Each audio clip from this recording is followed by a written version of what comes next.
put together this presentation on behalf of the Human Services Leadership Council of Central New York.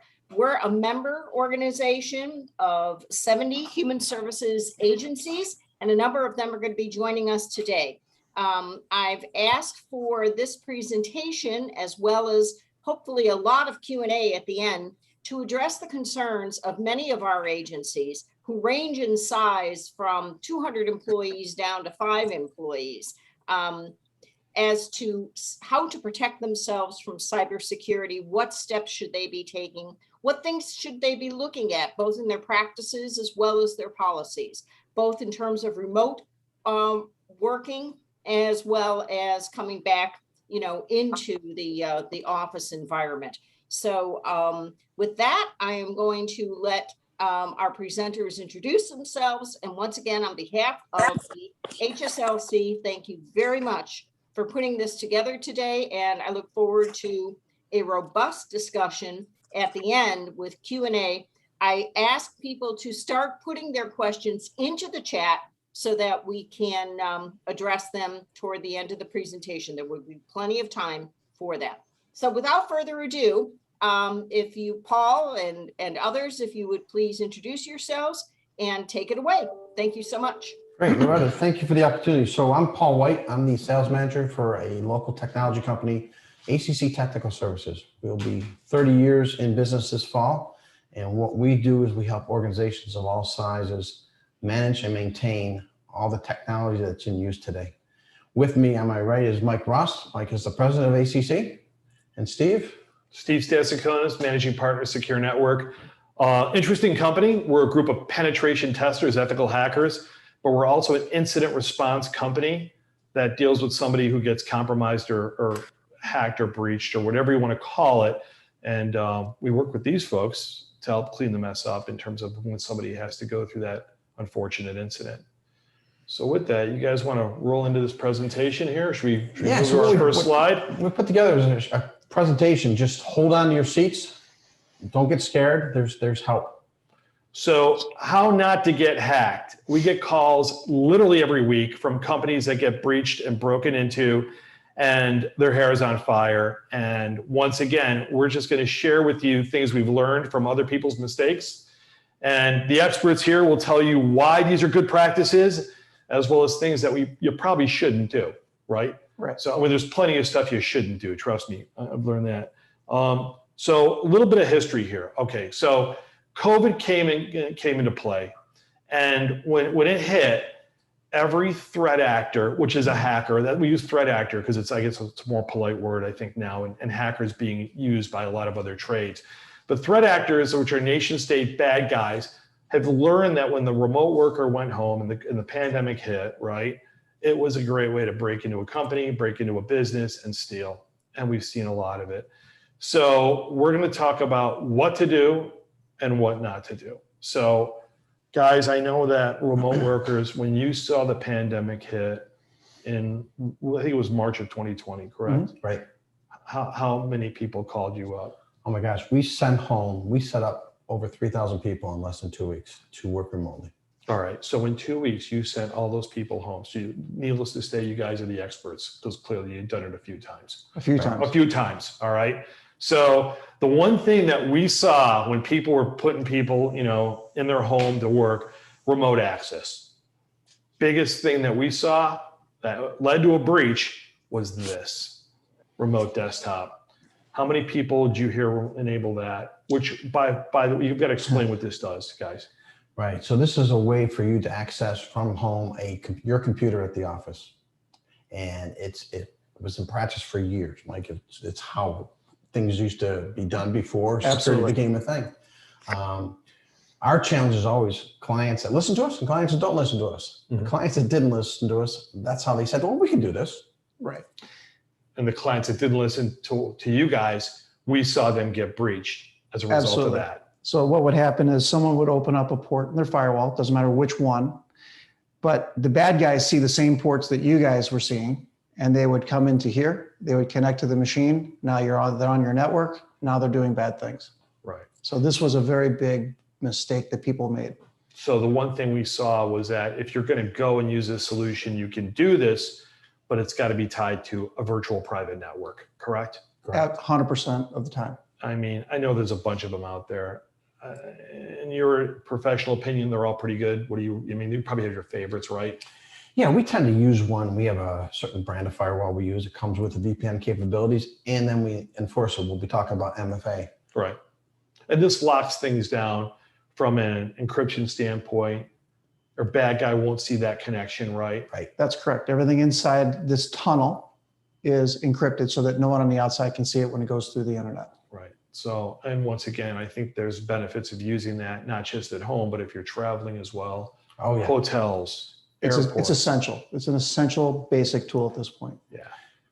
Unfortunately, a lot of people didn't use that tool. That paints a target, really a target on your back with RDP, remote desktop. And we saw companies get compromised left and right. So personal systems for business use. Bad idea, good idea. Horrible idea. Horrible. All right. Why is it a horrible idea? What I have at home is not the same as what I have at work, number one. What I have at home can be used by other people. What I do at home may not be what's allowed at work. Right. From a business practice. And we really can't control the environment. Me personally, so I own the business. We have about 50 employees. 10 years ago, everyone used their own equipment. Today, I bought them all equipment so that I can control what happens, what they can do, etc. It's exceptional. Again, it's exceptionally important that you not let your people do that. So what you're saying too, then, business systems that are used by the family, not a good idea. Never. But you know, I read a statistic on this, and it said that like 62% of remote workers that went home let their kids use their office machine. Sure. Yeah. And then think about, we have Thank kids you. home for school. Pardon? We have Good. kids I home from just school tuned into this doing distance webinar learning, for the Human Services using that leadership. same computer. It's It's a bad idea. crazy. Crazy Yeah. idea. So once again, bad business practice, letting families use business machines. Clearly, you know, there should be a divide. Once again, you know, we're not going to dwell on the fact that Absolutely. you shouldn't be doing this. So the communal computer, once again, nobody's using that for both home and work. It's once again, it's considered forbidden.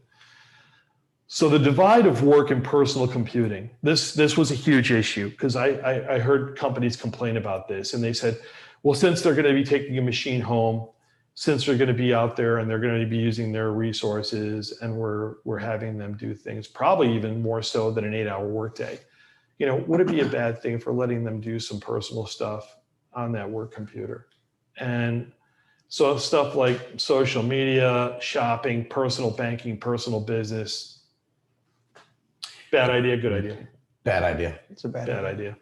And everyone has their own cell phone at this point. So if they need to do any personal shopping, if they want to check their Facebook, we're not saying that they can't do it within the framework of the office time, but you shouldn't be doing it from the office equipment. They're all bringing their own device for that stuff, and they can do it with their own equipment. Yeah. And then we restrict it on the corporate stuff if we can. Yeah, a lot of people got pretty upset about the fact that, well, geez, I'm at home, I'm doing all this stuff for you guys while I'm at my house, I'm using my resources, my heat, my property. Why can't I just do a couple of things? And there has to be a divide in today's world. 100%. There has to be. So unfortunately, a lot of people were upset about that. We saw it. But you know what? That is another security practice that I think locks things down so much better. You know, it becomes, there's no gray area. It's black and white. This is what you're going to do. Absolutely. Right. So once again, and we talk about a home network versus a work segment. So this picture here sums it all up. And this is something I wanted to talk to you guys about, because you guys did something when you had to put all those people working remotely. And I saw companies take this knee-jerk reaction. They would just let them buy their own stuff. They let them like start plugging stuff in, enabling things on the perimeter. But you guys, with one specific company or customer, I should say, did something that's pretty unique. And if you could explain what you did with the folks that you deployed all those APs. It was a client in the financial sector, and when they brought their staff home, before they brought them home, they made a decision working with us to secure that home access. So every employee got a firewall put in place. a lower cost firewall, but a very effective firewall that met the current security standards of the institution. So they had no loss of security from working from home. That's not a cheap date, though. It was not a cheap date. It was a huge initiative, but it was the right initiative. I mean, to deploy an access point for every employee at home, but have all the controls of what's happening on that work segment, I think that was probably the most, it was probably one of the smartest solutions I've seen for remote workers, you know, that had to get to a large workforce of remote workers too. Right. We're talking how many people? They brought these 90 to 120 people home. Yeah, it was about 120 actually total. But they looked at it the right way. The cost of the breach, if it ever happened, was significantly more, 10, 15 times more at minimum. And then just the loss of reputation. Forgetting the financial loss, no one trusts you anymore. So this was a decision they made. It was very good because you don't know what your kids are doing on their machines at home. They're all connected at home. We had to segment their stuff out. And that's what they did. And they did a good job. I think the average breach that we see, just from the forensics to the remediation plan, the attorneys, then you got the aspect of not being operational, your business is down. You're looking at probably on average between $400,000 to $500,000. I would have to say if you're down for about 5 to 7 days. Yeah, I think what is, and then the money that you can't get back, or at least the hard part to quantify, is going to be the damage to your reputation. Because when you get compromised and people hear about it, your customers head to the hills. People don't want to do business with you. That you can't put a dollar figure on. That's and true. I don't know what this cost, and I'm not going to ask you that, but I got to tell you, I know for a fact it was far less expensive than to watch somebody go through an incident. An incident is by far the worst day of your business career. You know, at that point, you're looking at what's going to happen next. And I'm sure putting a resume together is going to cross your mind about a couple hundred times. It is. So just to let you know, we've seen it. I've seen CEOs weep, CFOs cry, and I've seen them break down where it's a really bad day and you don't want to go through it. So once again, a business practice that I thought was pretty cool. A wireless network dedicated to work. You essentially did it with these people. Right. That's right. So the devices we put at home have both the wired and the wireless, supports their phone system, supports the PCs. It's all like a mini office contained. It goes back to the home office. Right. As opposed to going to Best Buy and buying some off-the-shelf device and then letting everybody have their, Right. their own whatever. Yeah. And again, the organization, if they let them do that, they have no control over how it's configured or what it's actually doing at home. So it may be a great device, but they have no centralized control. They don't see what's happening at all these different locations. Because again, you have 120 offices now versus one. So the other question that came up, I brought that up at a huge conference I was down a couple weeks ago. And somebody goes, well, how do those guys from ACC go and deploy all those people to make all this stuff work? And I said, it was simpler than you think. Absolutely, because it is centrally located, because we can create a policy and we can vet that policy. And even if we make a mistake, we can then fix the policy and it goes out and touches all these machines and it's a click of a button. So you just shipped them a box home and said, It's plug exactly it in. right. Yeah, the smarter technology. You know, there's a difference between what you buy at Best Buy and using smarter technology. That's really the key. And when you can do remote deployment of things, when you can do remote troubleshooting, remote management, it makes everyone's life better. I think that that's going to be a wave of the future for what you did, because there's going to be a part of this presentation will show you where the bad guys are at, because we're not done yet. Remote workers and the whole thing, this whole aspect of people going back to the office, it's not going to happen with everybody. There's companies that have realized that it's really cost effective to have remote workers. Their cost in property and leasing and so on has gone down, utilities, everything. But to your point, we're doing it with the medical practice right now, where they have these doctors, radiologists, et cetera, that are looking at this. They're not computer people. So like, okay, so you're going to ship us a box, then what? And so we put together literally the pictures and we're there on site if they need us, or we can do it remotely, but mostly it's remotely. You ship them the box, they plug it in, they see the different colored cables, Done. and it's done. You gave them color cables. We do, actually, to the cable. You really made it like, what if the guy's colorblind? What does he do then? Oh, then I got a problem. All right. I had to throw that question in there. So here's the other thing we learned about. And when they sent people home, it just was like, well, just here's what you should or shouldn't do. Probably, a little bit of dialogue, maybe an email. but I've learned this and I've seen it. I don't know about you guys, but educating an employee about, what they should and shouldn't do has been something of importance. And I know that we test companies by phishing them. And when you get phished by us, we want to make sure that you're not clicking on a link, go into a web page you shouldn't, don't interact with our bad guy. But, I'm starting to take it where I think when these folks do the right things, they should see rewards and they should be acknowledged for it. Yeah, the fear factor, right? We don't want people to be fearful of saying, oh, I clicked something. If I just close that window, no. That's not true. Yeah. Right. And it's repetitive, so what is it? Repetition's the mother of perfection. Right. So it's not just testing them today and training them today. It's training them throughout the course of a year. And you want those to be shorter sessions, more of them over time. Because as you go through and you learn how to do this, you'll start to really see people who you never thought would catch it. They'll go, this doesn't look right. And then the other thing that happens is they talk to each other. I got this thing in the email, and as opposed to sending it to someone else who then clicks on the same link, which we see all the time, it's a nightmare.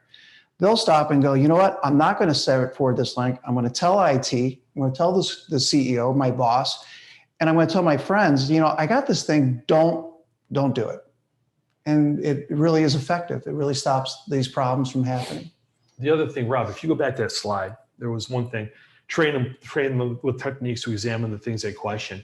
And I've seen this now a lot where, in the past we would just say, we'll send the email off to IT, and it's becoming more than that. And I will tell you what I've seen a lot of other companies do is they're training their employees to have a lot more attention to detail. And they're looking at emails and saying, who is this from?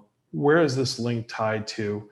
They're not making them do any digital forensics, but what they're making them do is become aware of what's nefarious and what's not. And that's part of this training that we actually have and offer is exactly that, where they'll go through with a product, a couple of the products that we have, and they'll actually be able to, in the training, see what a phish looks like. Look at where the link is coming from.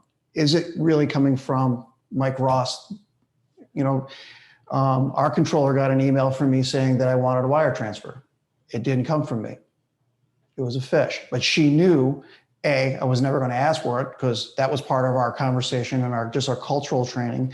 And then she had also been going through the training that we have for phishing. And sure enough, she picked it up. She knew the link was bad and it stopped right there. We then told everyone else in the company, there's this phish going around. It's not coming from me, or for gift cards or for whatever it is. Yeah, I get it. It's once again, in that slide, if you go back to that, the training's got to be relevant to their personal lives. Absolutely. I think, when somebody gets, it's interesting. I've heard a lot of people, they get upset or they're I got to waste my time. An hour of my life will never get back talking about security training. I don't think they get it, that there's a hacker for everybody. You get compromised at home, they take down your 401k, your bank account, some other Amazon account. They're buying stuff on your nickel. You're not calling anybody in IT. Oh, That's your issue. That's on you. So when training becomes relevant to their personal lives, not just work, now they listen. Because there's plenty of people that call my office and say, I've been compromised. What do I do? And it's like, I can't help you. I mean, there's so many things that you're going to have to fix on your own, or hire perhaps, an independent individual to come into your life. We just don't have the resources to help individuals. There's enough companies out there that need help. So interesting thing about training and testing and, once again, repeating that process. This is a big thing for you guys. Yeah. Multi-factor authentication, definitely, without question. What do you think? It's the number one thing that slows down a hack. Can prevent a hack. I agree. It's so, we had this discussion this morning. It's not an interruption. It takes mere seconds to put in multi-factor authentication and after you log into your computer, and it's done. And then it becomes just a normal part of the day. It has to be a part of everything that you do, both for business and personally. You said your 401k. We've had individuals where they've lost their savings because they were using a silly password to get into their broker, and someone emptied their account. And MFA, which was supported by the broker, if they had turned it on, they don't have a problem. So interesting thing about that. So I've heard of people getting their 401k wiped out personally, getting that resolved is a nightmare. It is. Whatever happened to that guy? I actually don't know. I know that it wasn't going well. It had been months that they were trying to, because from the position of the broker, it was your username, your password. You had the opportunity to turn MFA on. You chose not to. So they're really kind of saying this is your fault. And whether they had insurance for it or not, I have no idea. But I know that a lot of the banking and a lot of the other institutions are not necessarily going to support you when you have a problem if your password is compromised. Yeah. The other thing I saw was during COVID, there were certain things that happened during COVID where the housing market was going crazy. And there were folks that were out there either buying homes, selling homes, and money was trading hands on properties at crazy prices. And, once again, we saw a scenario where an attorney, he was compromised and he had sent the buyers that were going to purchase a home, he had wired money to a threat actor. That money's gone. And now he's looking for ways to somehow protect himself or whatever. Steve, how fast does that money disappear?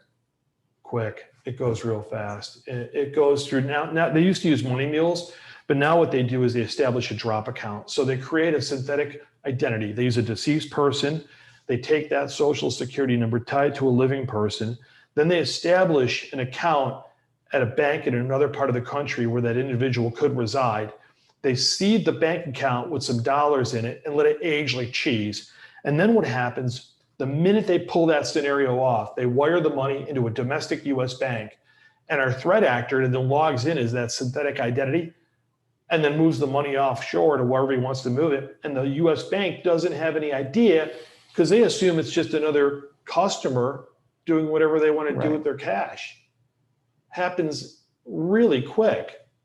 We see that with a lot of small law firms, oddly enough, where they are doing these real estate transactions and they have the trust account and they think that they're not susceptible to this. And then you have an attorney who's out literally $400,000, $500,000, and they wait for that really sweet deal and the money's gone and the attorney's out that money.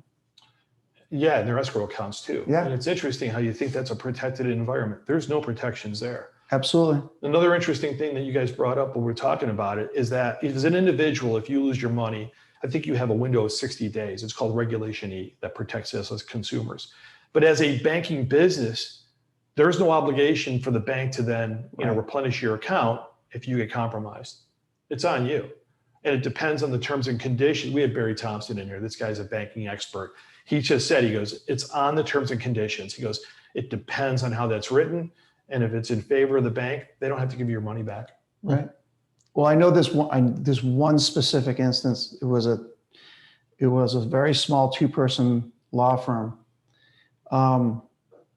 It actually started as a fish. So someone actually called them first, and then it turned into a fish. And he was out $500,000. That hurts. That hurts really bad. And it's terrible to hear. And the one thing that would have saved him was MFA. Yeah. So, and it's simple. It's free. It's like kryptonite. I'm not saying it's 100% in terms of there is ways of compromising it. It's hackable. They've done it, but it will deter a threat actor like nobody's business. He'll move on to the easier guy to take advantage of.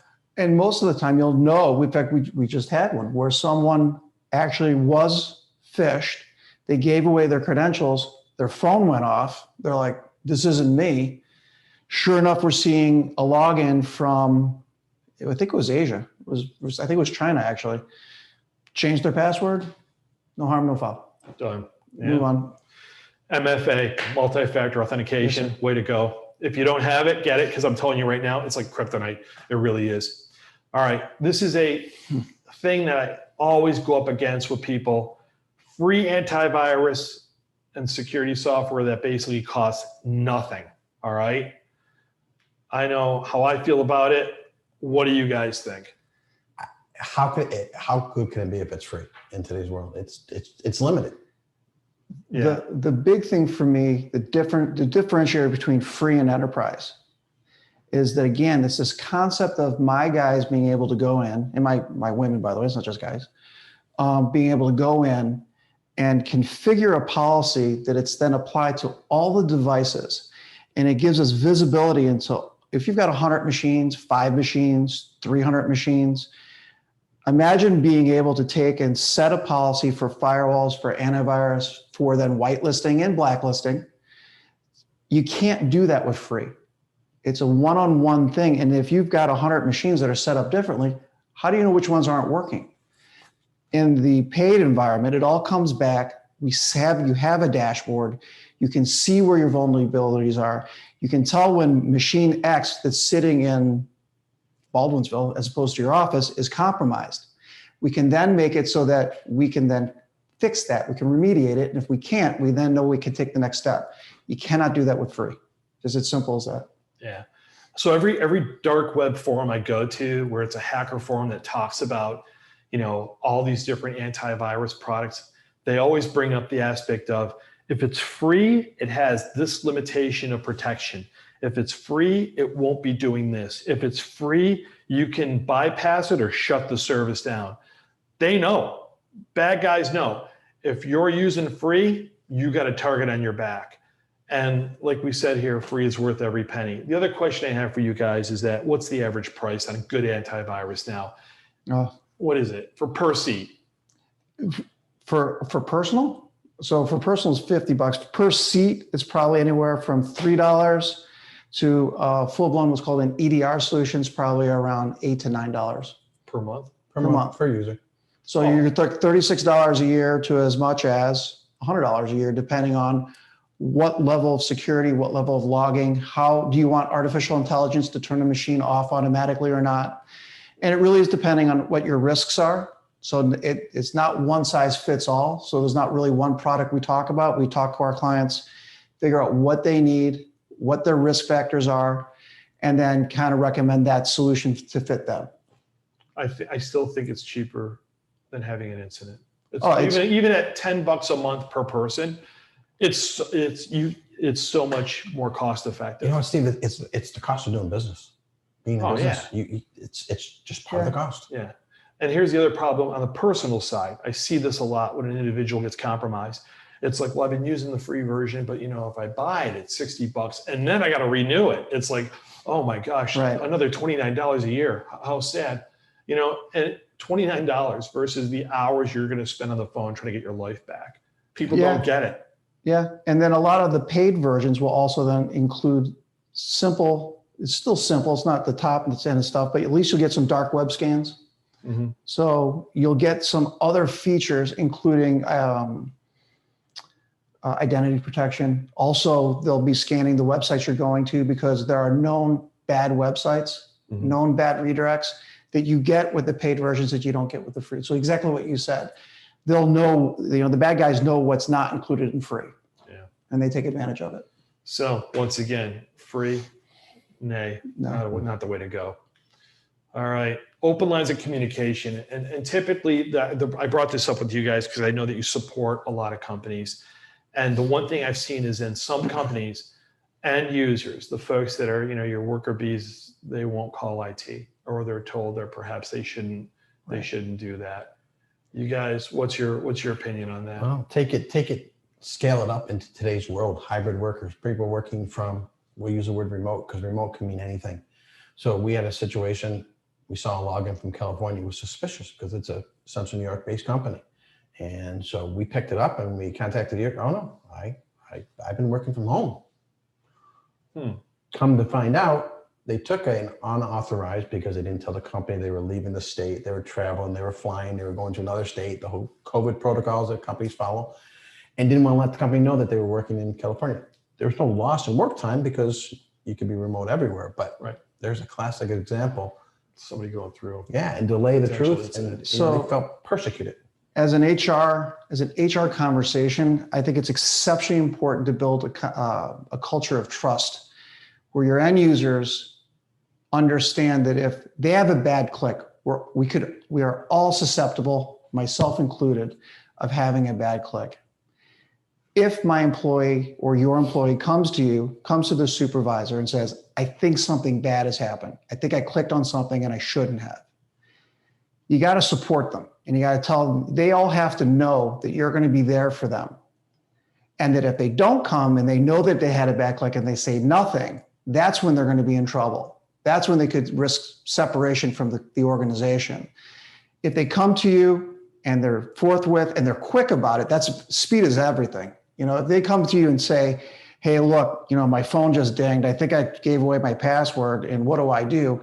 It was super easy for us to fix it. It was a change of password. We looked at the logs. Nothing was exfiltrated. They didn't get in. That is a really courageous employee. And it was because their boss was courageous and said, look, it's okay. We understand that these are really good bad guys, but you got to tell us. And if you don't have those open lines of communication, you're going to get hacked. It's a guarantee you're going to get hacked. No matter what I do on the technology side, nothing's 100%. The VPN, the MFA, all the stuff we've talked about, the malware, they have to tell you when something's wrong or they think something's wrong. And vice versa. If you don't tell me and you know something bad happened, you're not going to be with me. I would so much rather have an employee fall on their sword, call up IT and say, I think I did something really bad, than having to see a pandemic get unleashed. Absolutely. We actually had a company years ago. I remember they got compromised before a ransomware hit. And we're talking probably 15 years ago. They call me up and they're like, we got breached. Somebody's inside of our network. They already moved $50,000. Now we're worried about them, you know, doing some other things. And I get down there. All right. And one of my forensic guys comes to me, goes, I don't know which machine has been compromised because they all have the same application on there. And I said, well, what do you mean? And he goes, what happened was I know that this machine was running this piece of malware and it was some sort of fake antivirus product. And I was like, well, somebody downloaded that. So I actually started questioning some people. And I went over to this young lady and I said, excuse me. I said, but you know, this is your machine. She goes, yeah. She goes, I clicked on this thing and I got my machine was infected. So it said to clean it, I needed this thing called PC Defender. Oh. And I said, okay, so then what did you do?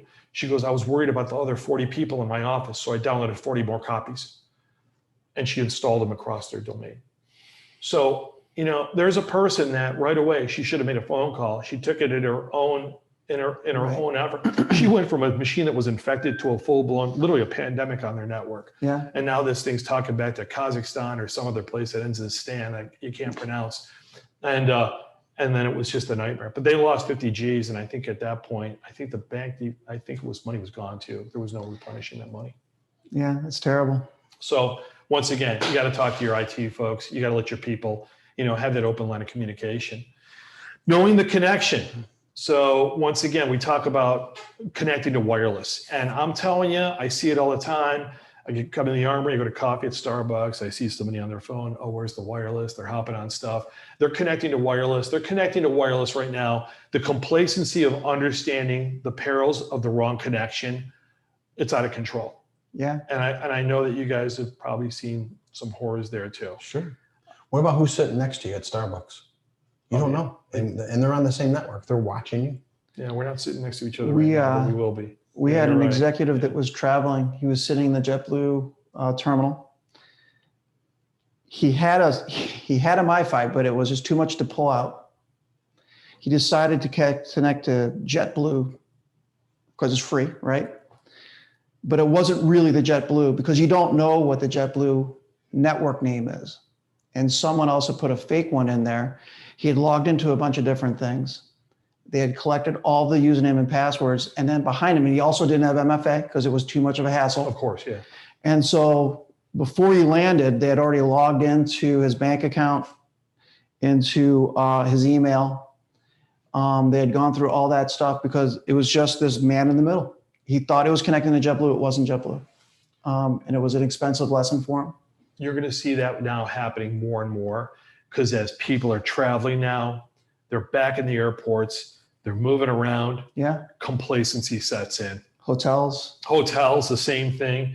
They call that the evil twin, by the way. So the minute you go, well, it says JetBlue, but this was JetBlue dash, something else. That's probably going to be the one that you're going to be right, taken down by. And there's enough bad guys domestically, you got to worry about them. So It's funny about Terminal 5. I've been in Terminal 5 for JetBlue. I actually got physically robbed in Terminal 5. Did you really? I really did.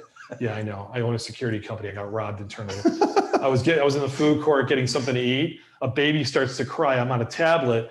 I then take a phone call. I turn my head and they lifted my tablet on me. That's So terrible. Yeah, there was nothing on there. It was encrypted, but it was like, it's a $700 bill. That's gone. Yeah. So the perils of Terminal 5 with JetBlue. I won't fly those guys. I'm so angry with them.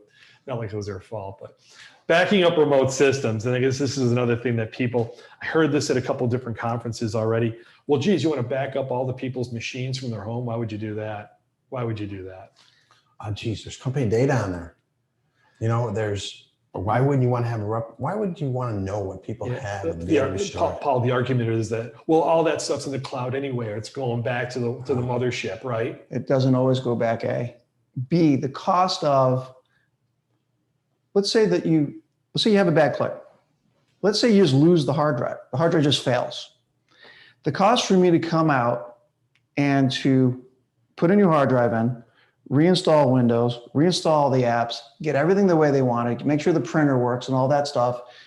It's a couple $100 to $300, depending on whether it's a simple machine, $100. If it's a CPA's machine or an accountant's machine, it could be 4 or 5, depending on how many years of tax software they have. And if you have a simple backup, which is exceptionally inexpensive to do, exceptionally easy to do, can back directly up to the cloud. I send you a thumb drive. I send you a new hard drive, or for that matter, if the machine has a warranty, Dell comes out or HP comes out, they replace the bad hard drive. We put the thumb drive in, we restore the whole thing. A couple hours later, that is up and running, and it took 15 minutes of our time. And it's exactly where it was. You have a bad click, the machine gets infected. We go back in the logs, we look at the logs, and we say, hey, look, we know that it got infected here.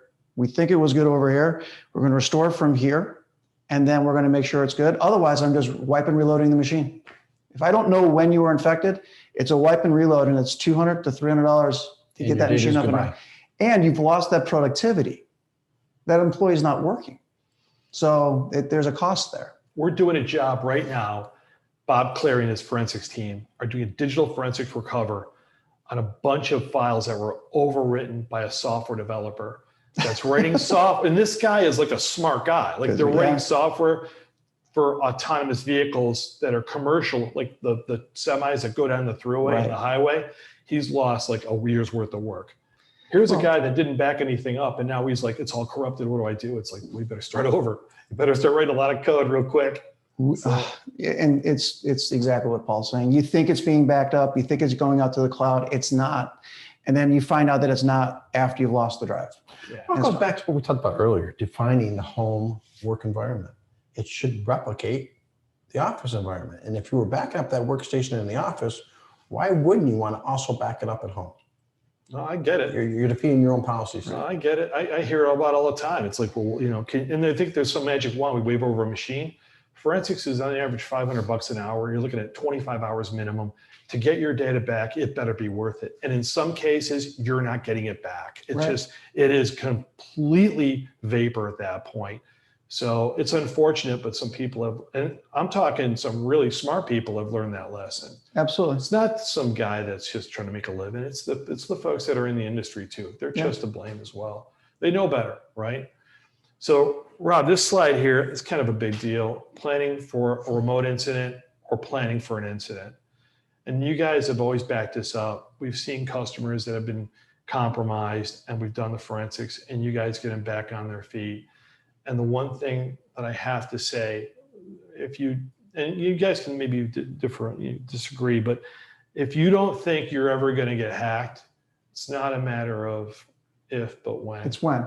It's when. It's when. And I don't want to be the bearer of doom and gloom, but it's a realization today, I think. Absolutely.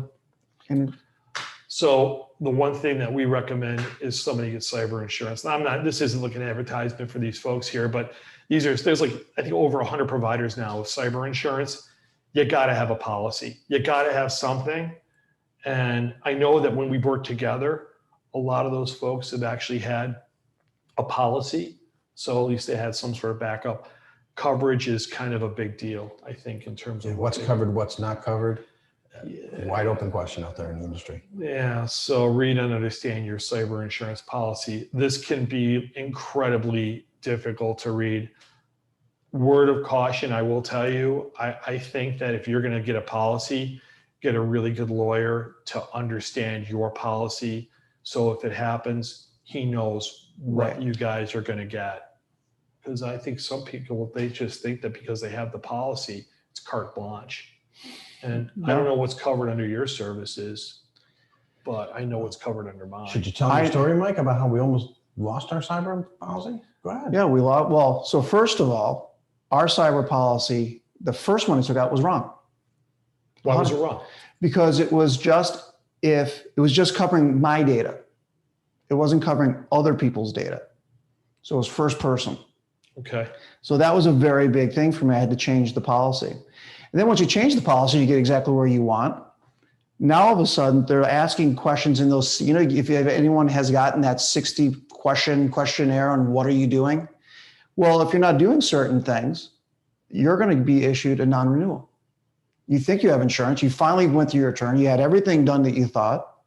And now when you get this questionnaire, you answer something wrong there and they go, you know what? We're not interested in insuring you anymore because you're not doing these things. You're too high of a risk. Now, as it turns out, we were doing it. They just didn't understand the product that we had. So that resolved itself. But there was about 3 or 4 days because they never come to you, with enough time to make a change. They come to you and all of a sudden you've got to react, right? You have to figure out what's going on.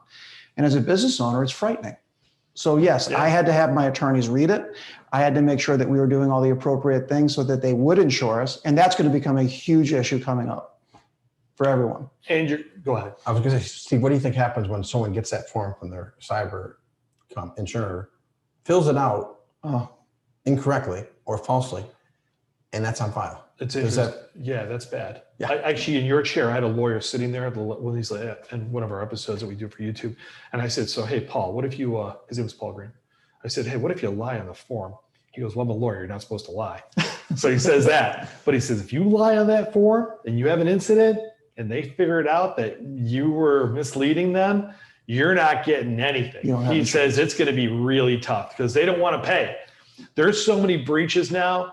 So you only hear on the news, maybe what percentage is on the news, guys? What do you think? I think less than 5%. Yeah, I agree. You're hearing Colonial Pipe, the big guys that are out. You're not hearing about, some poor guy's business down the street or even a large, like 500 to 600 employee company. You won't hear any of that. You won't hear any of it.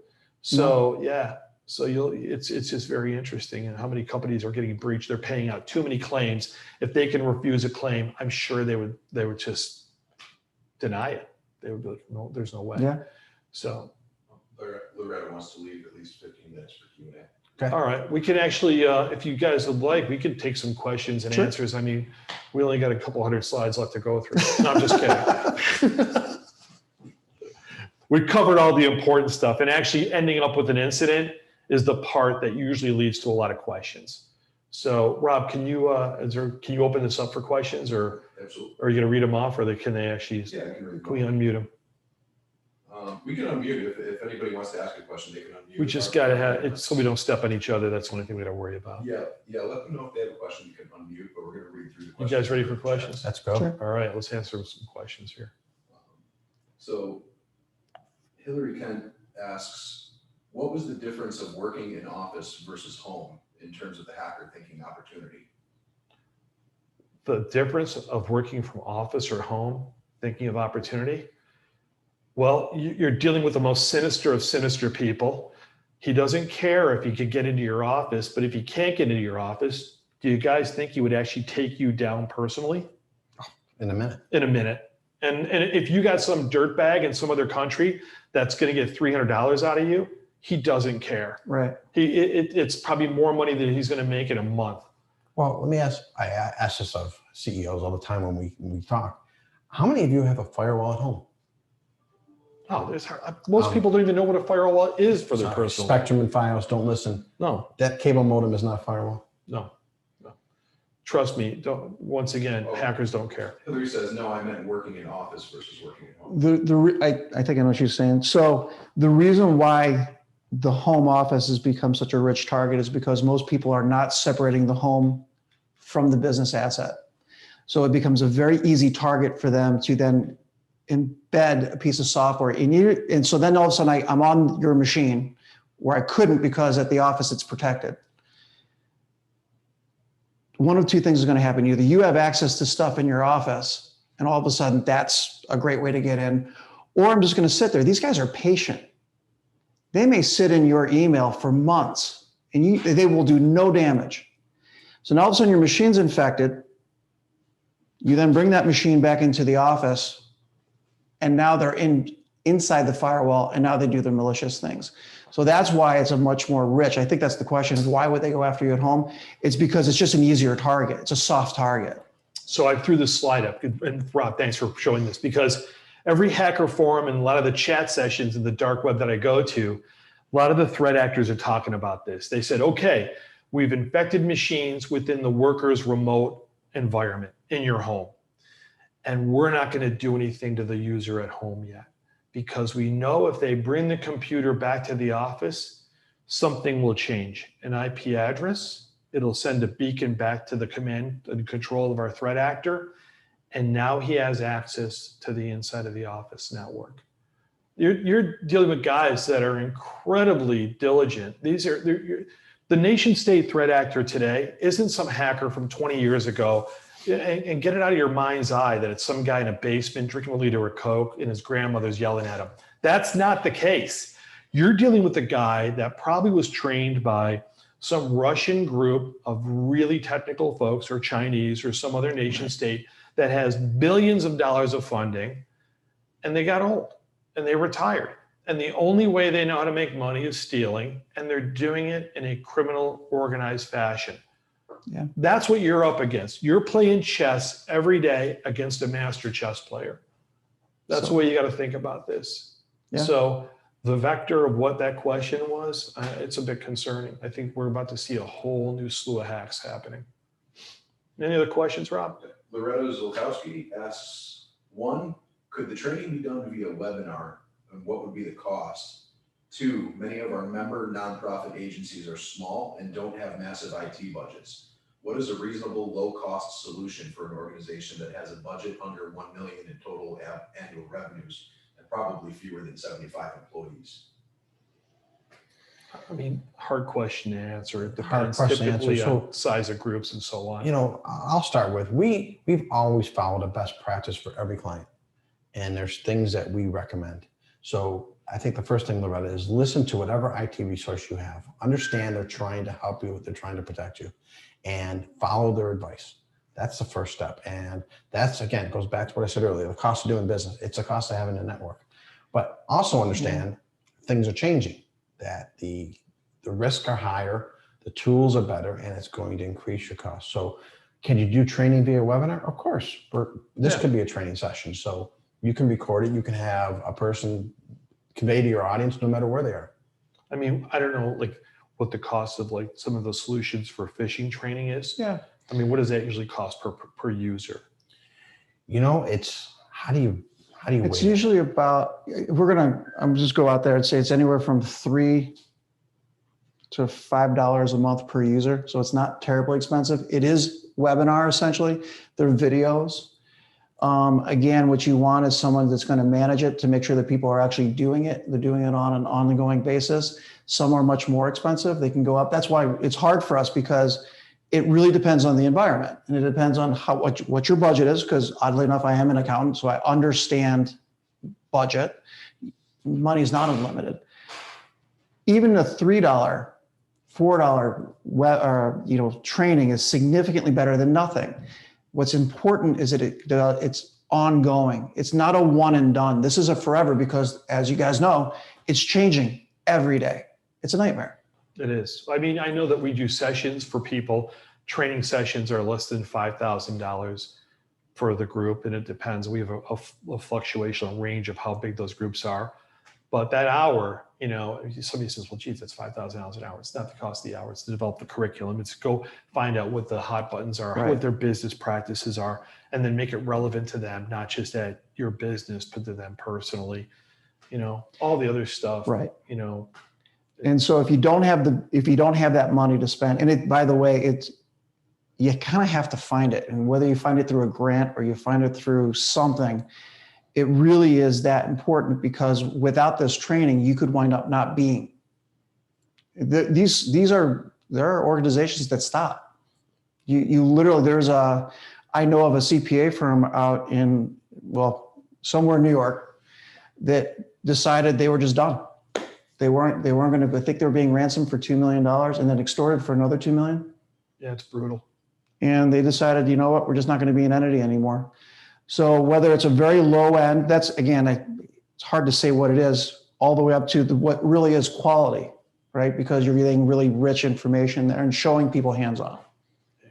Hope that Training's helps. super important, and it's worth it, and it's affordable. So, Rob, any other questions? Lorraine made more of a statement, but it's worth repeating. She said, if I get a link from somebody that I know and I wasn't expecting it, I'll reach out to the individual and ask if they sent it. More often I get a response, don't open it. Otherwise, if I don't know them, I don't open it. Yeah, No, That's smart. a great rule of thumb. it's brilliant. She must have a smart husband. Yeah. Well, if she does open it, then she unleashes some sort of disaster, and then you got to take care of it. Right. It's the last thing you want to do. Working in IT is the worst, because when you go home, people always want you to do stuff, your family specifically, and it's brutal. So I just tell them I'm in sales. That's what I usually do. It seems to go away. Always a sales guy. Is that Sales Lorraine, your guys, wife? yeah. Yeah. What's that? What's the second? Courtney Black asks, how do you weigh the value of MFA versus the risk of something like SIM swapping? You can't. I don't think you can No. compare the two. You can't. Well, MFA, first of all, it's free, right? MFA is a 3 to 5 second process of logging into your computer. And once you got trusted devices, it's even less. It's a no-brainer. But I mean, what do you think? The risk of someone grabbing my SIM, Duping a SIM is hard. I mean, that's Yeah. like Jason Bourne stuff. Okay. that's I got to tell you, to do that successfully and remotely, super hard. and you know, you're trying to attack, there's this concept of, you keep hearing attack vector, right? So what you're trying to do is reduce the number of people who can get into your stuff. And most of the time they're looking for that soft target. They're looking for the easy stuff. There are so many targets. Why make it harder? But it's possible. Sure it is. It But is.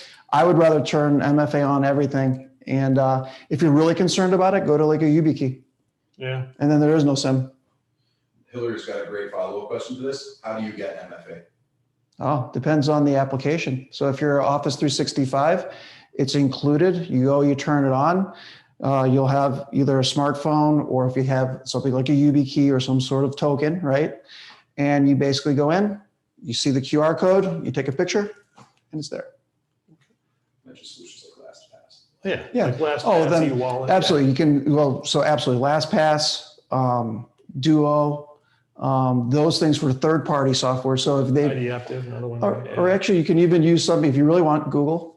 Yeah. Actually, yeah. If you got a Gmail account, the Google people are really cool about it. They'll give it to you, right? Yeah. Yeah, MFA is Yeah. included. They don't Just- want to. So- yeah. It's a question of, do you want to control it centrally? So something like LastPass, something like Duo. So I use Duo. Duo is a big one for me. Authy is another great one, right? So Authy is, and they're all really reasonably inexpensive. I can then back up your stuff if I want to, or at least I can know that you're using it. Yeah. Which is a nice thing. It's the way to go. It really is. And most everything is being offered with multi-factor.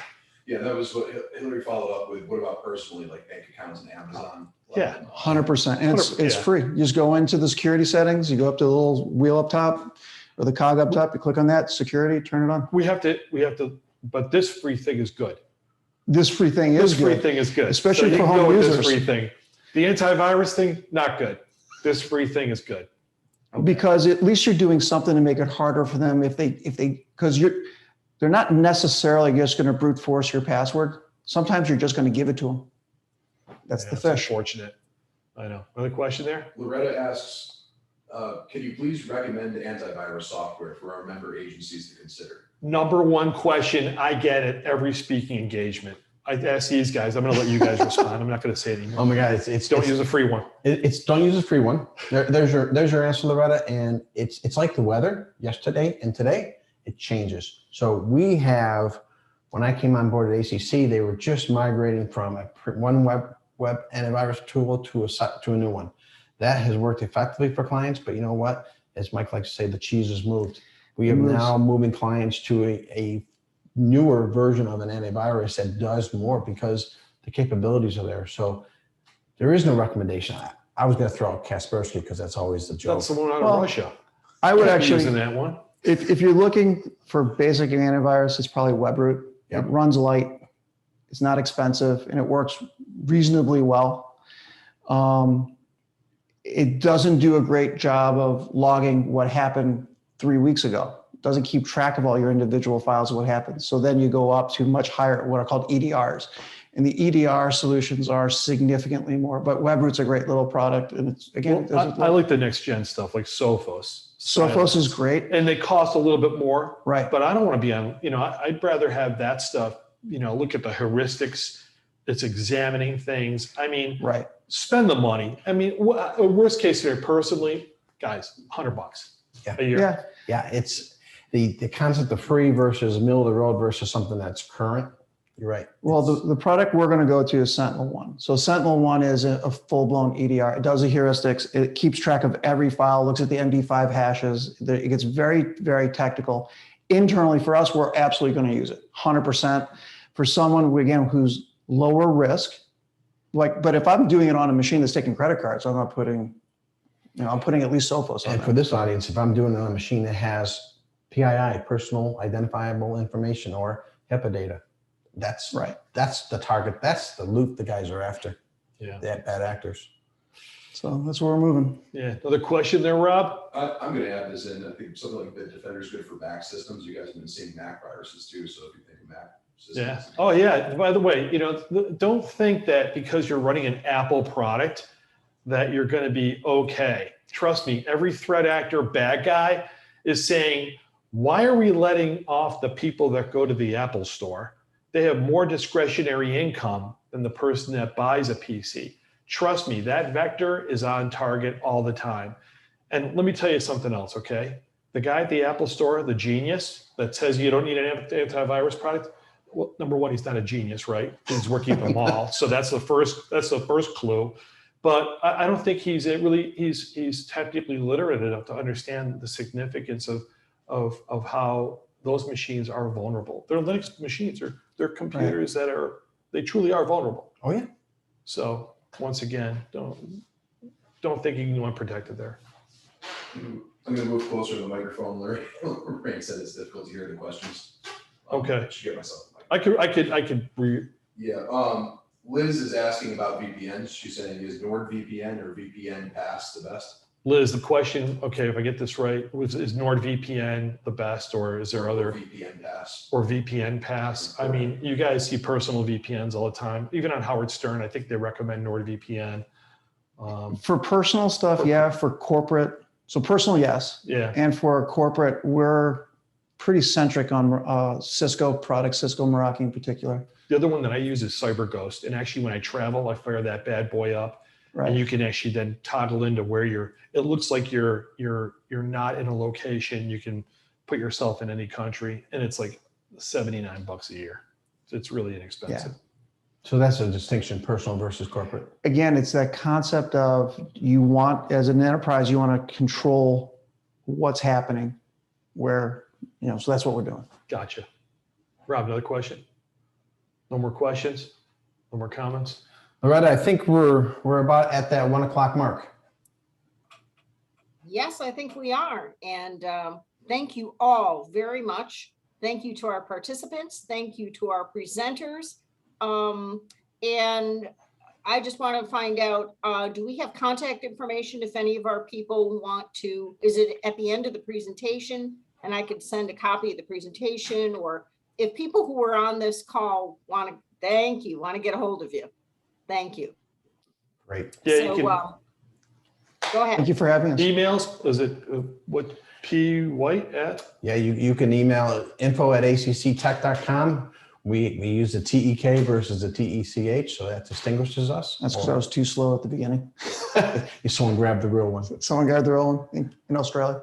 And I'll make sure Loretta has all of our contact information as well. Loretta, we'll make you a central conduit. Please do. That's the whole idea. We've like I said, 70 member agencies, and a good number of them don't have an in-house IT person at all. They can't afford it. they run on a shoestring. We are human services nonprofits, mostly oftentimes funded either by local funders, foundations, or the government. And if you have government grants, they don't pay for anything. So we really need the expert advice, and we thank you very much for taking the time today. I'm sure a number of people will be following up with you for their specific organizations and their specific questions. So thank you again, gentlemen. And Thank you. I wish everybody good afternoon. Thank you. Thanks a Thanks lot. again. Take care. Bye.